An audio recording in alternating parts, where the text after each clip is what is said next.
Welcome, everybody. So we are here to discuss about how to attract and retain women in tech. So let me start with a story.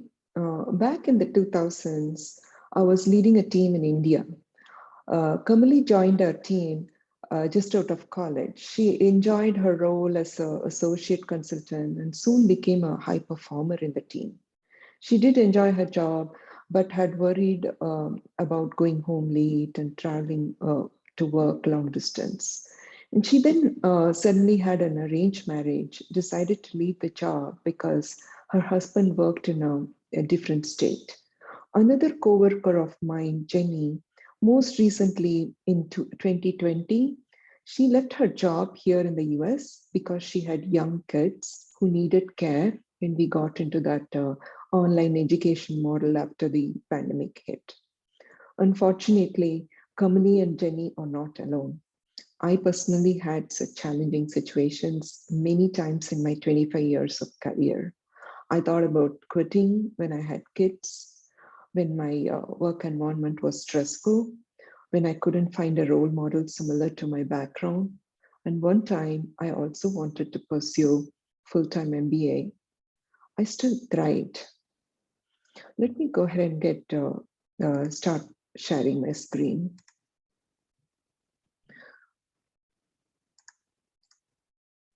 So I'm Vanita Kumar, Senior SAP Engagement Manager at AWS. My job here is to make my enterprise clients successful in their journey to cloud. I work with customer leadership to align their business outcome to well-architected technical outcomes in the cloud. I have been part of several transformation journeys in tech industries for the past 25 years. I am leaving my LinkedIn profile here if you'd like to reach out to me or follow me. If you have any questions, please post these in the chat and I will answer these. All right, to start with, I'm not a researcher or an expert in this field. I'm here to share my insights based on my experience. We will go through some research and insights from other firms about women attrition pre and post pandemic, and then through some real life examples, look at how to find a solution, and then wrap up with the key takeaways. All right. So here in this diagram, if you look at the Gartner insights, almost 90% of the organizations prioritized female representation.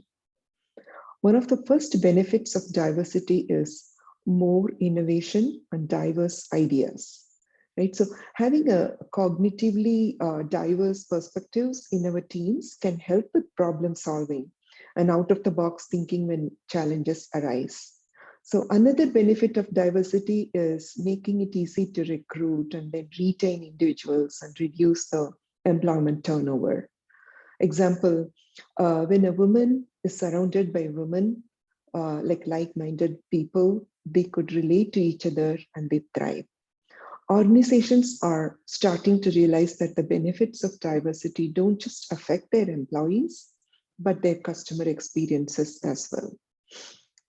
Right, so like I said, women face barriers in pursuing their career, irrespective of their background or geography, or whether they are Gen X or Gen Z.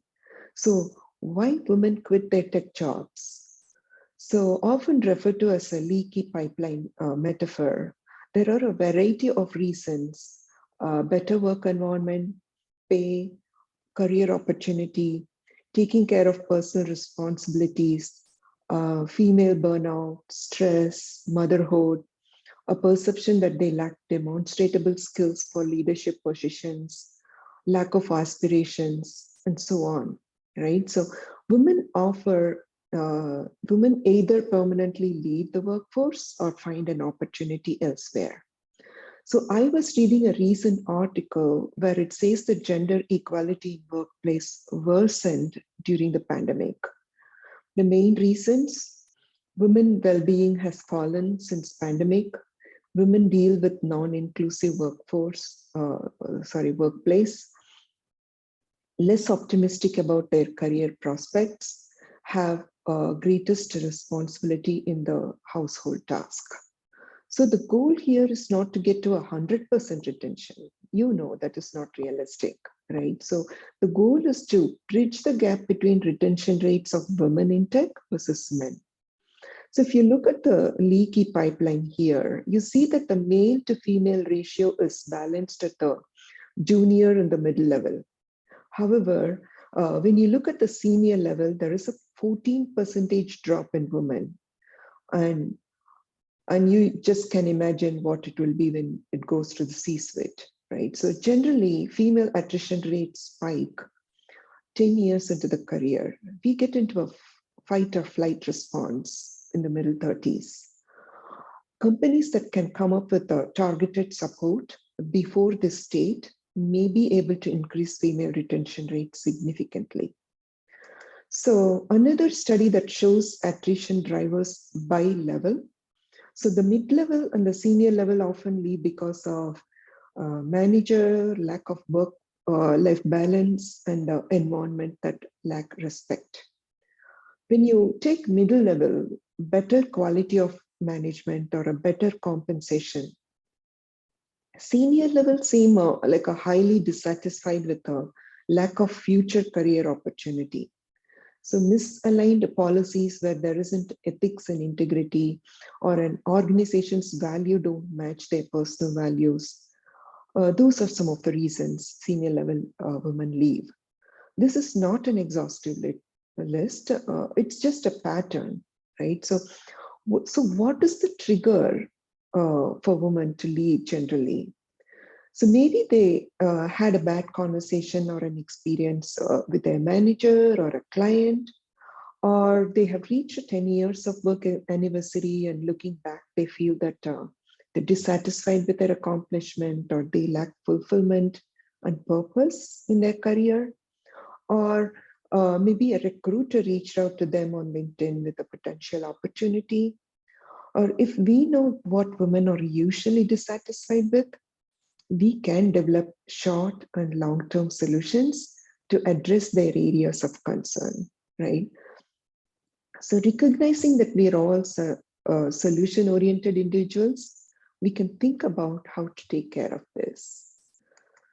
So when it comes to attracting women, experts on the topic recommend removing gendered words.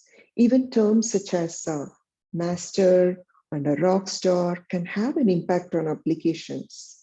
So check the pronouns and use gender neutral terms in job descriptions. Evaluate and audit qualification criteria, right? So the Harvard Business Review has discussed that women often won't apply for a job unless they're totally qualified. I seem to relate, I can relate to that actually. So using a broader experience ranges, highlighting the soft skills needed to success in a role can all help you attract a more diverse candidate base. Other ways we can attract women is showing and advertising diverse leadership strength externally. Also set the diversity goals for leaders. So once we've considered how we are positioning our open job requisitions, it's important to consider how we are sourcing and interviewing those talents. Often bias in the sourcing and interviewing process can be implicit. For example, an employee referral program relies largely on the personal networks of our team, right? So if we are already struggling with the diversity challenges, we may be less likely to recruit women. It is also important to look at our interview process. To develop more women-friendly sourcing and interview strategies, first, diversify the sourcing channels. Partner with organizations who bring women and technology together. And then embrace software that anonymizes the incoming applications so that the details such as name and gender are obscured for the first round of interviews. Offer bias training to all your interviewers to help raise awareness. Also develop diverse interview committees to incorporate a variety of perspectives. and then help female candidates feel comfortable during the process. So the pool of candidates need to be huge instead of just like a one or a few, So allocating candidates, allowing candidates to have a sneak peek into the org culture by arranging a day in a life conversations with a woman will positively grow the pool. All right, so once we have a hired fantastic female talent, it's important to take steps to develop and retain them. Creating women-specific programs for work-life flexibility, advocating for women empowerment across all organization policies, establishing a women's employee resource group with a clear mission, adding male allies to that to promote the success of women, all this will help. Take time to understand the growth they are interested in and make an effort to understand how we can position women for that success even before we make an offer.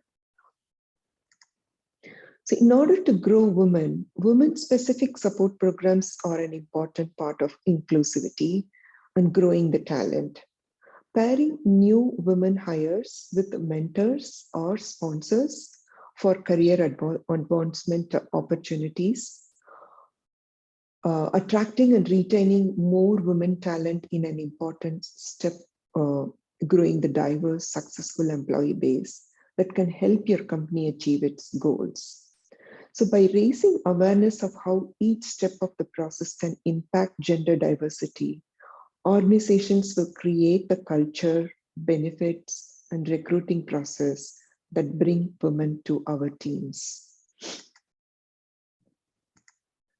Next, the final principle of retaining the female talent is having a clear priority of promoting women in management and leadership roles.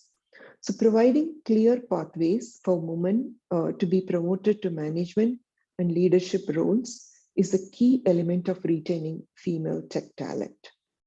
Women who ended up in non-promotable tasks, more mundane and non-productive work, like planning a party, etc., they really don't help them to reach top position in organizations.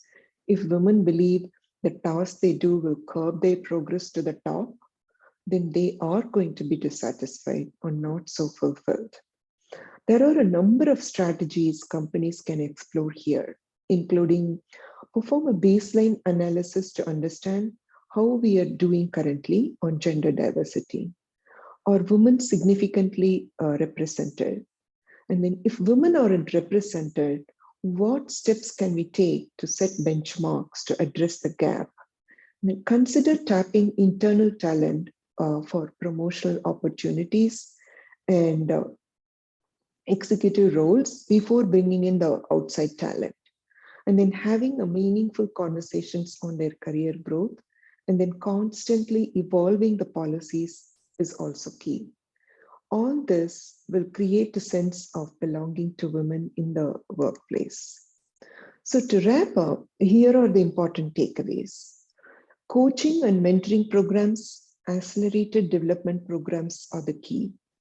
Having pro-diversity policies, having enough diversity candidates in the pool, being mindful of unconscious bias are the next. And then female employees weigh more on supportiveness, compassion, stress tolerance, and assertiveness in their leaders. So to develop your leaders to be competent, self-confident, open, and supportive and effective. They also need to see diversity in their levels above, like the role model example, right? Also, coach the woman with how women lead. Make her understand gender is not a liability. Women view that a success of some woman as the success or possibility of her own. With that, I thank you for your time today. Have a good one.